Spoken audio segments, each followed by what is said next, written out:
안녕하세요. 사업영재 임지욱입니다. 이 채널은 저희가 수입하는 상품들을 나중에 제대로 설명하고 합리적인 가격에 팔기 위해서 만든 채널이고요. 사업에 대한 이야기, 여행에 대한 이야기, 일상적인 어떤 생각들, 많은 것들을 공유하는 채널입니다.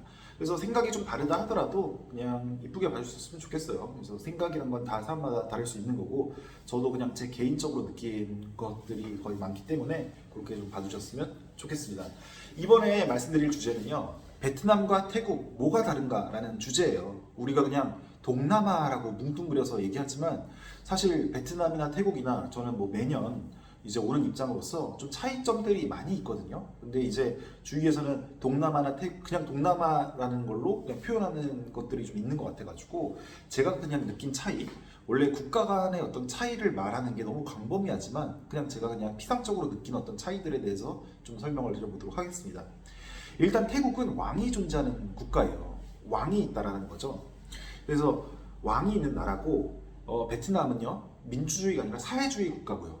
베트남은 사회주의, 이제 태국은 왕이 있는 국가다. 그래서 유튜브 같은 데 쳐보시면 알겠지만 태국은 총리가 왕을 볼 때도 왕을 아련한다고 하는데, 왕을 아련할 때도 그냥 뭐 가지 않아요. 막 무릎을 막 꿇어가지고 막 이렇게 가고 뭐 이런 어떤 장면들이 있는데, 그래서 왕이라는 어떤 존재가 태국에는 크기 때문에 이 사회 전반적으로 사회주의인 베트남하고는 여러 다른 양상들을 보인다라는 거죠. 저는 옛날에 타이 항공을 타는데, 옛날도 아니죠. 이번 연도인가 작년 정도였을 거예요. 그때 어떤 분이 탔었냐면 태국의 공주님이 탔어요. 태국의 공주님이 타니까 제가 이제 타이 항공, 태국의 국영기를 탔거든요. 그때 이제 좋은 자리에 탔었는데 타니까 한쪽 화장실을 못 가게 막더라고요. 이제 공주님 쓰셔야 된다고 계속 막고 있고, 수행원들이 이렇게 있고, 그 공주님한테 기내식을 줄 때도 그냥 무릎을 막 꿇어가지고 이렇게 막 드리고 막 그래요. 다른 사람들 막 못 지나가게 하고 쳐다도 못 보게 하고, 우리 막 VIP가 탔으니까 여기 좀 양해를 해달라 이러는 거예요. 그래서 내가 막 나도 VIP다라고 얘기했는데 아니다.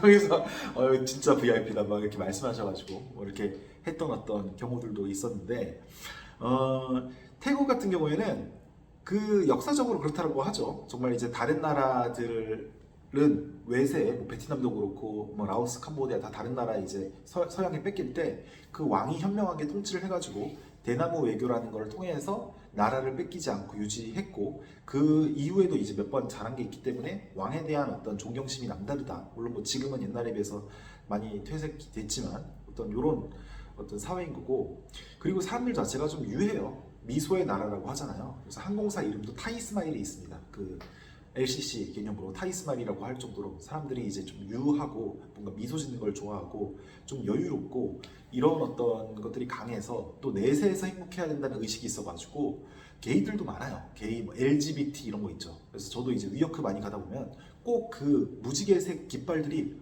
곳곳에 있더라고요. 그 뭐냐면 LGBT, 그러니까 레즈비언, 게이 뭐 이렇게 해가지고 뭐 돼 있는 거, 트랜스젠더에서 있는 거 있잖아요. 그거에 대해서 상당히 좀 그냥 좋게 보는 것 같아요. 그러니까 안 좋게 보는 시선들이 없고, 그냥 뭐 게이 친구라든지 이런 것들도 너무 이제 흔하고, 뭐 어떤 요런 어떤 문화들 있고, 또 이제 그와 또 반대로 이 법이 너무 좀 스트릭트하지 않은 느낌이에요. 그래서 엄격하지 않고 그냥 뭐 좋게 얘기하면 유하다, 안 좋게 얘기하면 좀 잘 지켜지지 않는다. 저는 이제 태국 같은 경우에나 베트남 같은 데서나 이제 오토바이를 좀 많이 타거든요. 그러면 태국에서는 그걸 헬멧을 거의 안 써요. 헬멧을 안 쓰고, 원래 써야 됨에도 불구하고 헬멧을 안 쓰는 사람들이 거의 90%입니다. 근데 베트남은요, 단 한 명의 사람도 이걸 헬멧을 쓰지 않는 경우가 없어요. 이제 그 규칙이 한번 지켜지면, 그걸 엄격하게 지켜지지 않으면 사회적으로 상당히 큰 문제가 발생되는 분위기인 거고, 베트남 사람들이 좀 제가 생각하기에 좀 딜리전트해요. 좀 근면해요. 그래서 새벽 한 대여섯 시만 되더라도 어디 공원 같은 데 많이 나와가지고 막 운동하거나 막 이상 춤추고 있고, 그리고 여기는 또 미국도 전쟁에서 이겼잖아요. 그러니까 어떤 자기 어떤 자존심 강하고 이런 것들이 그 밑에 이제 기저에 깔려 있어요. 경제적으로 그렇게 아직까지 크지는 않은 환경임에도 불구하고. 그래서 베트남은 2030년 정도가 되면은 태국보다 그 경제 규모가 커진다라는 얘기를 하거든요.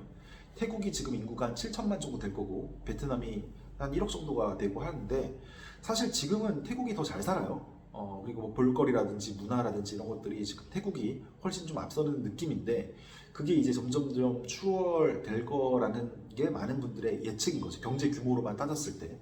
이제 베트남 사람들하고 태국 사람들 저는 뭐 둘 다 이제 상품을 수입하고 얘기하고 하면은 그걸 뭐 일반화하긴 그렇지만 베트남 사람들이 뭐라고 해야 될까? 좀 더 체계적이다라고 해야 될까요? 그냥 뭐 그렇게 이제 하려고 하는 것 같고 당장은 뭐 많이 가진 게 없고 뭔가 갖춘 게 없어도 사람들이 좀 일하는 방식이라든지 이런 게 좀 더 체계적으로 하려고 노력을 한다라는 느낌들이 있고 태국 사람들은 그래서 뭐 일반화 하는 거 아닙니다. 그냥 저의 어떤 경험을 봤을 때는 그에 비해서 좀 덜하다라는 느낌이 든 게 많았던 것 같아요. 그래서 뭔가 메일을 주고받거나 이럴 때도 좀 더 이제 스트릭하게 좀 뭔가 빨리 주고 언제까지는 좀 지켜서 준다 이러기보다는 그냥 뭐 가격 올리면 너도 올려줘 뭐 해줘 뭐 이런 식의 어떤 느낌이고 베트남은 딱 그래도 정해두면은 그 안에 뭔가 하려고 했던 어떤 규율 안에서 뭔가를 지켰던 경험들이 좀 더 많다라고 해야 되나 뭐 이런 어떤 차이들이 좀 느껴지더라고요. 좀 그래서 태국이 좀 유해요. 저 같은 경우에는 개인적인 선호도는 뭐 여행을 간다, 좀 쉰다 그러면 태국이 더 낫죠. 뭐 볼거리라든지 뭐 여러 가지들을 봤을 때. 하지만 베트남이 물가가 좀 더 쌉니다. 그냥 인건비도 싸고 1인당 GDP로 따졌을 때 태국이 한 8,000달러 정도 될 거예요. 7, 8,000달러 정도 될 거고 1인당. 우리나라가 한 33,000에서 뭐 좋게 나오는 데 35,000 이렇게 나오는데 근데 베트남은 지금 3,000달러 정도. 근데 이제 호치민만 놓고 보면은 그 7,000달러 가까이 된다 하더라고요. 거기 산업이 몰려져 있으니까. 그래서 이제 국민 소득에 대한 어떤 차이도 있고 인건비의 어떤 차이도 있고 하기 때문에 좀 더 전반적인 어떤 요식업 물가라든지 이런 게 제가 느끼기에는 베트남이 좀 더 저렴한 건 있는데 막상 좀 더 이제 즐길 거리라든지 볼거리나 이런 것들은 그래도 전반적으로 태국 방콕과 뭐 호치민 하노이 비교했을 때 아직까지는 방콕이 좀 더 좋지 않냐라는 생각을 합니다. 뭐 여러 차이점이 있어요. 뭐 이거 말고도 정말 많은 어떤 차이점들이 있겠죠. 뭐 방콕 사람들이 좀 더 영어를 잘한다라든지 일반적인 뭐 호치민 사람들이나 여기보다도 지금 방콕 사람들이 관광업이 많이 발달해서 그런지 보통 이제 젊은 사람들은 영어를 기본적으로 하더라라든지 좀 여러 가지가 있는데 그냥 처음에는 이제 동남아라고 뭉뚱그려서 설명이 됐던 것들이 여러 번 좀 가다 보니까 그런 차이점들이 있더라는 거죠. 헬멧 하나 쓰는 거에서부터 또 어떤 사회주의냐 아니면 이제 왕이 있느냐 없느냐의 어떤 차이로부터 비롯되는 것들 뭐 이런 많은 것들이 있습니다. 근데 참 뭐 그래요. 뭐 태국 같은 경우에도 정말 좀 잘 되길 바라고 하지만 앞으로 2030년이 되면은 베트남 경제가 추월할 거라고 많은 사람들이 예측하는 것처럼 이 정치적인 불안정이 태국은 너무 심해요. 예전에는 정말 뭐 현명했던 왕이 이제 지금 전임 왕에 대해서는 다들 다 존경하거든요. 지금 태국 국민들이. 근데 지금은 그만큼의 어떤 카리스마나 능력도 없는 것 같고 그 전에 이제 왕이 해놨던 것들을 많이 지금 까먹고 있는 건데 지금 보면은 국민들이 뽑은 총리 후보, 총리가 이제 됐어야 됐죠. 그런 사람도 어떤 구실로 삼아가지고 아예 그 의회를 해산시켜버려요. 그 정당을 해산시켜버렸잖아요. 피타 같은 사람을.